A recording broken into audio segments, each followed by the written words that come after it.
சொல்றாரு. மரண தருவாயில ஒருத்தர் நம்ம குடும்பத்துல இருக்கிறார் அப்படின்னு சொன்னா அவரை பார்த்து என்ன செய்யறோம்? ஓன அழுகக்கூடிய ஒரு சூழலை நம்ம பார்க்கிறோம். ரொம்ப ஓன அழுகக்கூடிய ஒரு சூழலை பார்க்கிறோம்.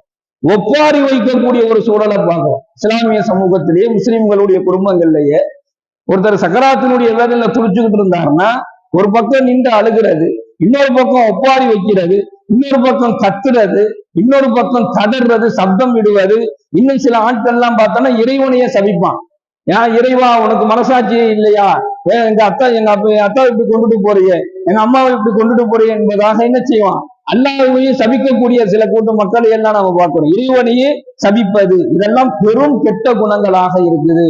இந்த குணம் இருந்துச்சுன்னு சொன்னா அல்லாஹ் இம்மையிலும் மறுமையிலும் யாரு கூட சேர்த்து வைப்பான்? அக்கிரமங்களும் அநியாயங்களும் செய்யவர்களோடு சேரக்கூடிய ஒரு சூழல் ஏற்பட்டுரும். ஆனா மரண தருவாயில் இருக்கக்கூடிய ஒருத்தருக்கு ஒரு